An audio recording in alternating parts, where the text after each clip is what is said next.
been about a month since the midterm elections. Feels like a lifetime. Things have been intense. There was so much to talk about. A Democratic House. We have fights in the Oval Office. Mueller investigation. And we have a trade war with China. We're now halfway through President Trump's first term. The White House is gearing up for major confrontation. And America is divided. I'm Jay Chabria, former senior advisor to Ohio Governor John Kasich and current Republican strategist. Hi, I'm Patty Solis-Doyle. I'm a Democratic political strategist. I've worked for Hillary Clinton, Barack Obama, Joe Biden. I've been in politics for 30 years. I'm David Frum, a writer with The Atlantic and formerly of the Bush White House.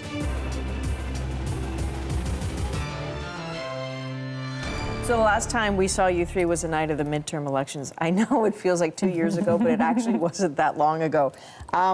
House now controlled by the Democrats, by, I guess, more than 40 seats. You've got Democratic governors winning in what were previously Trump states. Does any of this make a whit of difference to how the business of government will be conducted next year? Patty? Well, I certainly think that Democrats in Congress have better cards to play when they're negotiating with Republicans. But if you're asking, will Democrats be against Trump almost 99% of the time? Yes. Will Republicans sort of turn a blind eye to the chaos and the potential criminal activity conducted by the president 99% of the time? Probably. But I think the big difference now is that Democrats control the House, and that gives them the power of subpoena and the power to investigate and to actually have oversight over the presidency. And that's going to be the biggest change. 100%, that's a huge change. When the Democrats control now the Congress, they have the subpoena power, they have the gavel, and I think you're going to have a lot of investigations. The challenge is going to be, is anything going to get done in D.C.? And my prediction to you, and I know we'll do predictions later, there's not going to be much getting done, except for the fact there's going to be investigations, and that's going to be the order of the day in Washington. So how does things change in Washington? Nothing's going to happen. Is that just more of the same? I actually would say to you that there were some policies that were implemented in the last 2 years, whether Democrats like them or not. They were pretty conservative, far right, pretty conservative policies. That's not going to happen anymore in the next 2 years. Do you agree? Nothing's really going to change? Well, things are going to change. Not much is going to happen. Right. President Trump had been idly speculating about a second tax cut in 2019. That won't happen. The deficit for the year, assuming the economy stays reasonably strong, is going to be verging on $1 trillion. I know I sound like Dr. Evil. How much is that? Let's just say, relative to the U.S. economy, in times of comparative peace and prosperity, the United States is about to run a bigger deficit than it ran during the most violent phase of the Iraq War. So it's a gigantic deficit. That's going to be a problem. It's going to have to be addressed. The investigations are going to happen. President Trump, who imagines his charm and appeal, I think is going to look for ways to work with Democrats and will then discover that that's not successful, and then will react with tremendous emotional petulance when he discovers that his various ideas for winning them over are not so easy. What are we to make of the turnout? It took a while to figure this out, but it now looks that it was the highest turnout for midterm elections in a century, 50.1%. Who's wincing? Who's celebrating that? David? Well, Donald Trump's campaign in 2016 was premised on extremely low turnout. He got, in a context in which young people didn't show up and African Americans voted at lower levels than they had in 2008 and 2012, he was able to eke it out. What he has now discovered is he's got this galvanized country, and what he's especially galvanized are educated women in the suburbs. The women who go to PTA meetings, they show up. And they have made up their mind about him in a way that's quite irrevocable. So he now faces this problem that as he goes toward 2020, there's almost nothing he can do to save himself. He has to wait for the Democrats to make mistakes.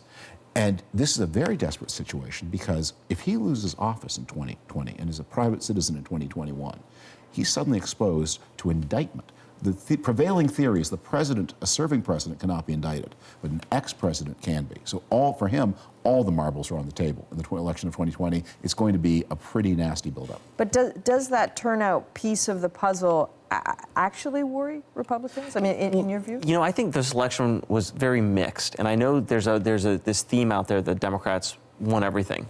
The Republicans actually increased their margins in the Senate, and they won in some key battleground states like Florida and Ohio, places that Democrats need for the 2020 election. So to me, when I look at a higher electoral turnout, Republicans fared fairly well when you look at it in a presidential lens, and that portends good things for them in the future.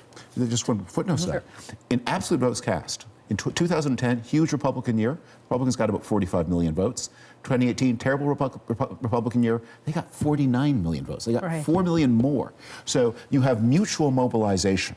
The Democrats got 8 million plus more votes than that. It wasn't enough, obviously. It wasn't enough. But the point is there's massive mutual mobilization. This is not a case of the vote for the party of the president collapsing. I think the basic turnout question is Hillary Clinton suffered from an enthusiasm gap.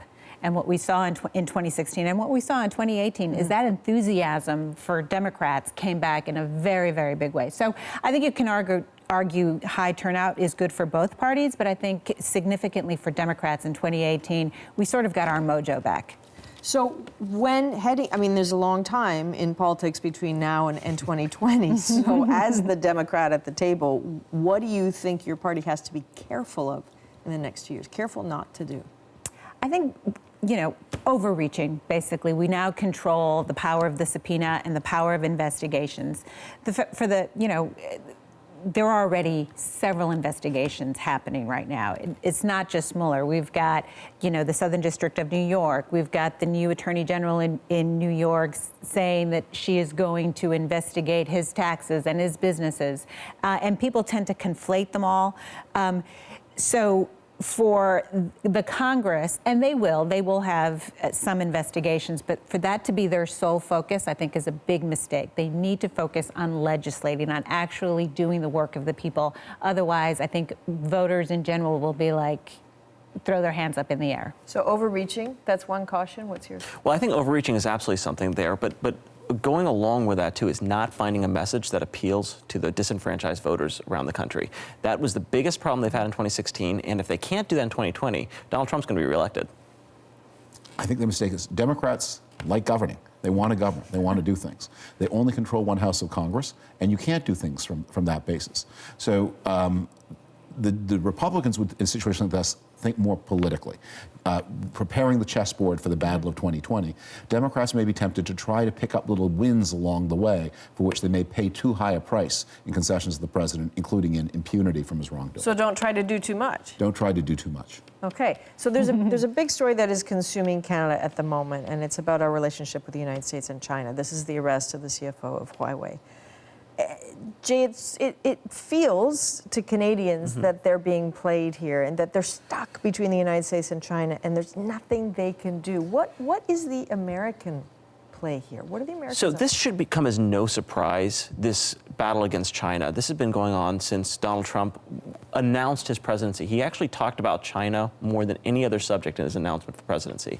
This is something that Steve Bannon was instituting in early days, the fight against stealing of intellectual property, the fight against security of China. So this is not really a surprise. Now, I will tell you this, down south of the border, the American media pays no attention to the Canadian role in this. Well, that's not news to us. And I know that's a big deal here too. But so it's not really on the forefront there. But the fight against China in this upcoming battle, that should not be a surprise to anybody.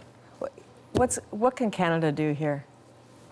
Canadians in government need to reach out to responsible actors in the American political system to circumvent the president. Because here's the problem: that the true democratic interest in this matter is global rules. And making it clear that when you get a legal service, it's a legal event, not a political event. The Chinese interest is in discrediting the legal system of the democracies, reducing it to their own level and saying there is no law, only politics. And President Trump has endorsed the Chinese view. That makes it very hard to arrive at any kind of satisfactory solution. Everyone needs to be on board around this president. The law is the law is the law. And Canada, left alone against China, cannot win. It doesn't have the clout. So there has to be unity between the United States and Canada. And again, that means working around the president who can never be united with any ally, only with America's enemies. But what's his incentive to do that? He has no incentive. What you can rely on, though, is forgetfulness and irresponsibility and procrastination. I am very inspired by the story of Gary Cohn saving the U.S.-South Korea free trade agreement by snatching a copy of it, of the order canceling it, off Trump's desk.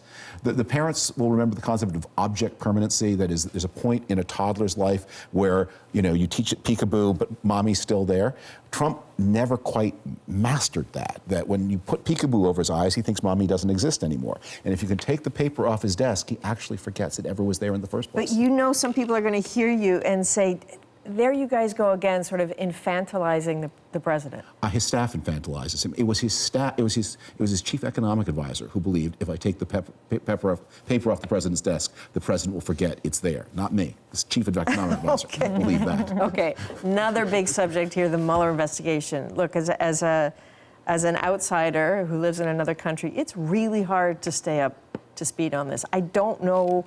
You know, there were 17 investigations, not including the congressional ones. I don't know what to watch for next. So can you help us with This is why Lotus invented the spreadsheet. It's true. It's very complicated.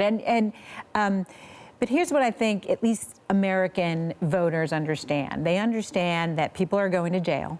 They understand that people have been indicted. And they understand that the president has been implicated in felonies. But the bottom line is we still do not know what Mueller knows. We do not know when he'll be finished. And it's sort of difficult to imagine what can happen next until that report is complete. Okay, tangibly, what are you watching for in this investigation? I'm waiting, tangibly. So I think one of the most interesting pieces is this National Enquirer piece, if you've been following that along. So basically, the National Enquirer has come to terms with the Justice Department. They've been actually talking to them and offering up the facts behind this. And whatever comes out of that, I think is going to be really telling to what happens in the Mueller investigation. The president's almost out of time for counter moves, but having talked about his deficiencies, the president is a survivor. He's very tactical, and he's very fierce. He doesn't have a lot of time to stop the Justice Department and other institutions from coming after him, but if he doesn't stop them, they will come after him. So what will he do with the small amount of time and the dwindling array of resources he's got? That's what I'll be watching. Okay, very quickly, one sentence from everyone, because in 10 days' time, we'll be talking about the year in 2019. So around the table, in one sentence, what's your prediction? I fearfully anticipate a softening global economy, worsening world financial markets. Always so cheerful. Patty? I predict there will be 20+ people running for the Democratic nomination in 2019. Also a nightmare? I think for every one of those Democrats, we'll have a new nickname on Donald Trump's.